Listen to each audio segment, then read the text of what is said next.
Dore uko wafungura gurupe ya WhatsApp cyangwa se uko wakora gurupe ya WhatsApp. Amahoro y'Imana nabane namwe inshuti bakunzi ba TKAB Rwanda. Muri iyi video tugiye kureba ese ni gute wakora cyangwa wafungura gurupe ya WhatsApp. Muri iki gihe tugezemo gurupe ya WhatsApp ni ingenzi cyangwa ni imwe muri platform zikoreshwa cyane, yaba mu kazi zikakoreshwa na ONG ndetse n'abantu bigenga, ushaka kohereza cyangwa gutanga ubutumwa ku bantu benshi icyarimwe. WhatsApp gurupe ibikora neza cyane. Tugiye kureba rero intambwe ku yindi uko wafungura gurupe ya WhatsApp neza, ukabasha no kuyisetinga mu buryo bwiza. Niba ari ubwa mbere ugeze kuri iyi channel rero kanda subscribe, reka duhite dutangira. Turaza hano muri gurupe ya WhatsApp kwinjiremo. Urabona ko twamaze kwinjira muri gurupe ya WhatsApp. Noneho tugiye kuza dukande hano hejuru ku budomo butatu, hari ubudomo butatu urabona hejuru. Urabona kwakanzeho, tumaze kwakandaho turaza dukanda handitse new group.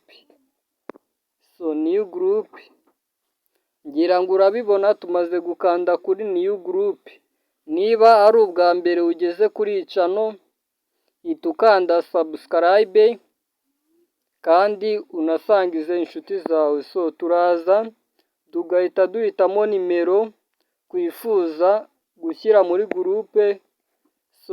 Reka duhisemo nimero, dukande kuri aka gafureshe kari munsi.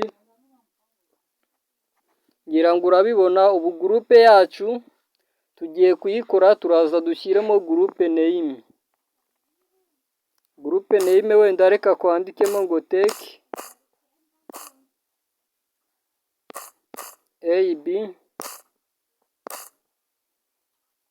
kwandike ngo TKAB Rwanda. TKAB Rwanda, wenda nshyireho ivuze content. Tukimara kubikora gutya, urabona ko hasigaje permission. Permission ushobora guhita uzikandaho ukazishyiraho buno, cyangwa ukareka ukaza kuzishyiraho nyuma. Reka tubanze ducreatinge. Reka turaza dukanda tuvivure aha hepfo, ngira ngo murahabona ahangaha hari akava, tugakandeho ku ibara ry'umukara. Urabona creating group niko turimo tubona. Urategereza connection. Urabona kubera ko hari igihe umuntu aba yarasetinze phone yiwe ku buryo atemera kujya muri gurupe, bisaba kumuha uburenganzira. Urabona uyu muntu, iyi nimero nshyize muri gurupe ntabwo yemera guhita ijya muri gurupe, bisaba ngo itange uburenganzira. Urabona ko buriya ntabwo arajya muri gurupe, biraza gusaba ngo yemere kujya muri gurupe. Ubwo ako nako ni akantu ngomba kuzabereka, uko umuntu ataba yemerewe kugushyira muri gurupe utamuhaye uburenganzira. Urabona ko kugeza ubu gurupe irimo umuntu umwe kandi hari uwo nashyizemo, ariko nubwo wamushyiramo iyo ataremera kujya muri gurupe ntabwo aba yirimo nyine. Gusa wese ubona ko nako ni akantu ukeneye kumenya. Noneho tugiye kujya kuri setting. Urabona ko gurupe yacu twamaze kuyikora irimo umuntu umwe. Mu by'ukuri ntabwo gurupe, urabona ko irimo umuntu umwe, ariko ubundi ntabwo ukora gurupe harimo nimero yawe gusa ari wowe wakoze gurupe. Ni uko hari uwo twatumiye akaba ataremera kujoyininga gurupe, cyangwa se akaba atarabona ubutumire bwacu. Tugiye gukomeza rero nyuma yo gukora iyi gurupe. Urabona ko iyi gurupe irakoze, wakandika hano ugatanga ubutumwa, ariko iyi gurupe nubwo ikoze hari ibintu igomba kuba ifite idafite. So urabona, reka dukanda aha urebe neza, urabona ko iyi gurupe nta foto ifite. Ugomba gushyira ifoto muri gurupe. So urabona hari ikimenyetso cy'imikwe cyangwa cy'abantu, turaza tugakanda, ukaza hano handitse galeri, ukareba ifoto muri galeri yawe. So urabona, wenda reka nze mpitemo iyi ngiyi ya Teke AB Rwanda.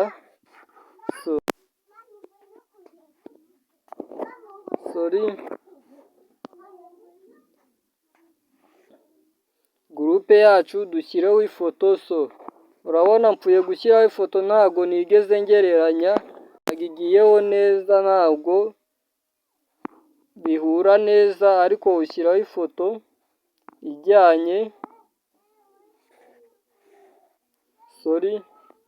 ushyiraho ifoto ijyanye n'ingano ya WhatsApp gurupe. Uraza ukareba ifoto bihura, akaba ariyo ushyiraho. Urabona ko n'iyi ntago ari neza, biransaba ko nza gukora ifoto byaba amahwi, ariko iyi wenda Teke AB Rwanda biraza kuba bigaragaraho. So urabona ko igiyeho igaragaraho Teke AB Rwanda. So noneho urabona kwamaze gukora gurupe WhatsApp. Noneho urabona haracyariho umumembazi umwe ari nawe admin. So tugiye kureba indi setting. Ugomba gushyira description, cyangwa iyi description ni nko kumenyesha abantu icyo gurupe ivuze. Wenda uraza uvuge ngo muri iyi gurupe, wenda muraho neza, muri iyi gurupe. So ukavuga nyine icyo gurupe iza kuza kubikora, warangiza ugakanda OK.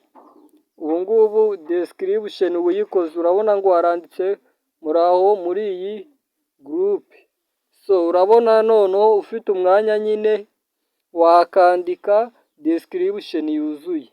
Noneho hano tugeze aha, ushaka kongera abanyamuryango muri gurupe ya WhatsApp, uraza ugakanda handitse akamenyetso ko guteranya cyangwa add. Urabona hari ahanditse audio na video, uraharenga ukaza ahanditse add. So ngira ngo urabibona ko ugikanda add hahise haza amazina, uraza ugahitamwo izina ry'umuntu ushaka kwadingamo, cyangwa ukarisacinga. Wamara kurisacinga, urugero reka nze ndisacinge, wenda nkande hano gutya. So nkande add member. So urabona ko gurupe yacu isigira abantu babiri. Uyu wewe rero urabona mushyizemo, ahita ajyamo, mu gihe wa undi namushyizemo bikansaba kumwoherereza link. Urabona ko WhatsApp z'abantu ziba zisetinze mu buryo butandukanye, ariko si byiza ko umuntu wese ushatse kugushyira muri gurupe ahita ayigushyiramo atabiguhereye uburenganzira. Niyo mpamvu nzahita mbakorera video ikwereka uko nta muntu wagushyira muri gurupe utamuhaye uburenganzira.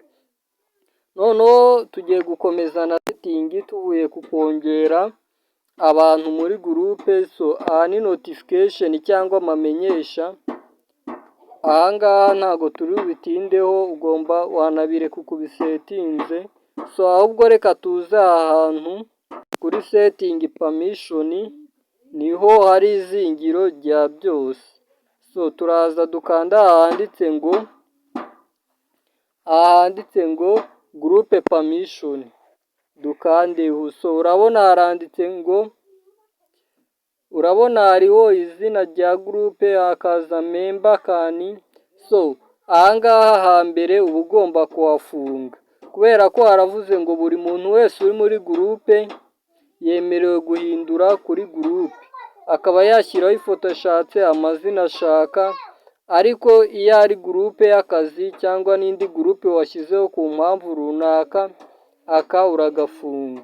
Iyo gafunguye umuntu wese aba yemerewe kwandika ibyo ashaka, nako kweditinga gurupe, uko wapanze gurupe akaba yayihindura, akaba yayishyiraho adimini, akaba yakora ibintu binyuranye.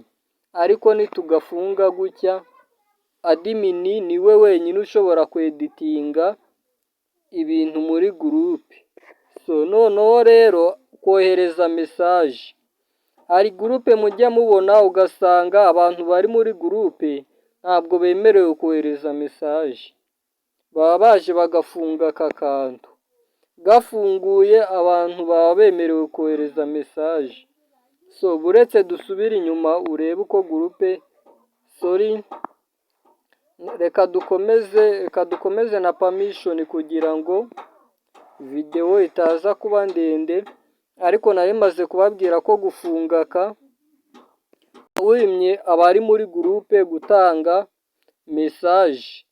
Ubwo ni ukuvuga ngo uba ushatse kuvuga ko ari wowe ugomba gutanga mesaje. Akenshi nko kuri gurupe z'akazi niko biba bimeze, kugira ngo gurupe itaza kubamo akajagari. Noneho ninde wemerewe kongera abantu muri gurupe? Bitewe na gurupe ushobora kugafunga cyangwa ukagafungura. Niba ari gurupe y'akazi wamaze gushyiramo abakozi bawe, wagafunga kugira ngo hatazagira umuntu bongeramo atari mu bakozi bawe. Ariko ibaye ari gurupe rusange ukeneye ko abantu babamo benshi, wagafungura gutya. Noneho send message history. Noneho kohereza amateka ya mesaje. Ubu kuba wakemerera buri muntu wese kohereza mesaje, kubona mesaje zahize ku mumembazi mushyashya. Nimba haje umuntu mushyashya kugira ngo abone mesaje, ushobora kwemerera buri muntu wese ko yajya abasha gusharinga mesaje abashyashya baje. Noneho ahangaha ninde, ese gutanga linki ya gurupe biremewe? Nkwibutse ko iyi linki iyo uyihaye umuntu ahita aza muri gurupe nawe nk'umunyamuryango. Iyo byemerewe ugira gutya ukagafungura. Nkwibutse ko kuba byemerewe kuri za gurupe uba ukeneye ko abantu baba benshi. Ariko ari gurupe y'akazi runaka, linki wayoherereza umuntu urebwa n'ibyo mukora gusa. Niyo mpamvu muba mugomba kumenya izi setting zose. Ahangaha baravuga tugeze kuri setting ya admin can. Baravuga ngo admin niwe ugomba kwemeza abanyamuryango bashyashya.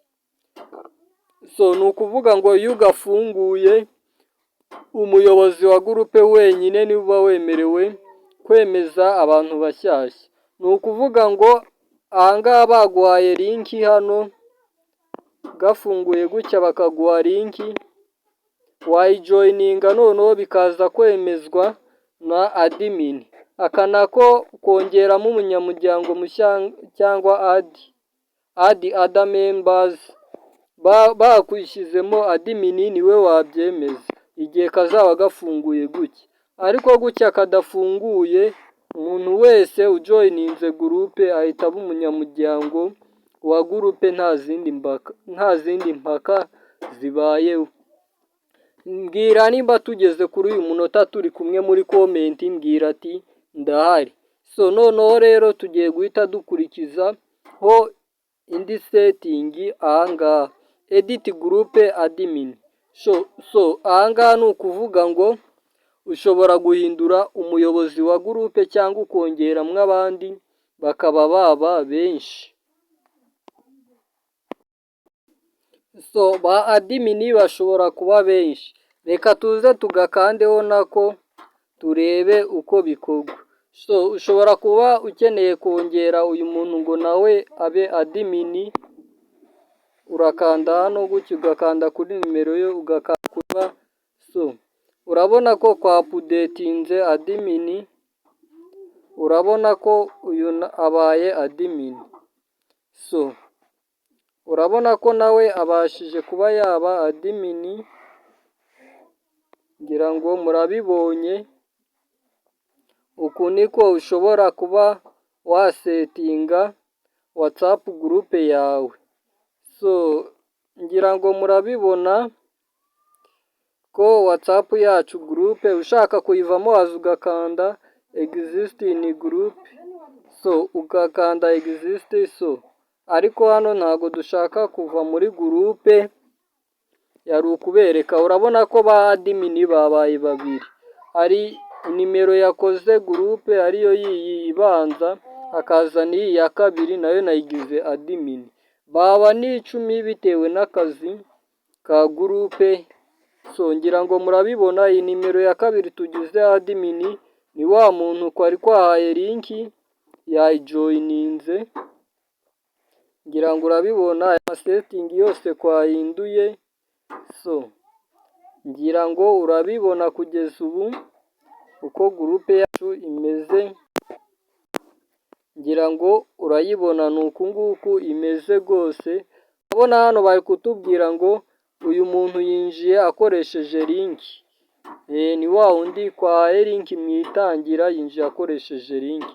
Noneho niba ari ubwa mbere ugeze kuri YouTube channel, ndakubwiye ngo kanda subscribe, kubera ko ibyo kwitegura kubagezaho ni byinshi. Turaza kubakorera video ivuga uburyo wowe nta muntu ushobora kugushyira muri gurupe utamuhaye uburenganzira. Kugeza ubu niba utazi icyo wakora ngo ukumire abantu bagushyira muri gurupe utabahaye uburenganzira, tuzakora video ikwereka icyo wakora ntihagire umuntu uzongera kugushyira muri gurupe kandi utabishaka. Hari abantu bajya bakora amagurupe y'ubukwe, amagurupe y'ibintu binyuranye, yewe n'abantu utazi ugasanga bagushyize muri gurupe. Kurikira rero TKAB Rwanda kugira ngo uzabashe kumenya uko wakumira abo bantu, kuko ntago ari byiza ko umuntu wese wajya ukora gurupe ya WhatsApp yajya yigushyiramo. So noneho rero linki y'iyi WhatsApp yacu gurupe urayisanga muri description kugira ngo tuzajye dukomeza kubana umunsi ku wundi. Nuyisangamo uyijoyininge. Njye ndi Ami Byiringiro, iyi ni TKAB Rwanda. So reka duhure muri video itaha ngukorera uburyo ukwiye kuba wirinda abantu bagushyira muri gurupe ya WhatsApp. Hari n'ubundi buryo mujya mubona mukabona umuntu akoherereje ukimwoherereza message ukabona ahise agusubiza. Ashobora kuba agusubije atari na online. Niba ujya wibaza uko bikorwa, nayo ni video nteganya kugukorera nyuma y'iyi ngiyi. Ubwo rero niba ushaka kuzajya wohereza abantu message, umuntu wese ukwandikiye agahita abona ubutumwa, nzakwereka uko ubwo butumwa butegurwa n'uko bukorwa, ukabikora muri setting yawe. Buri muntu wese ukwandikiye akabona uramusubije nta gukererwa, akabona ko uri umuntu uba ufite gahunda. Reka rero dukomeze kwibereho gutyo, amahoro y'Imana nabane namwe. So murabona ko turi kumwe tayari.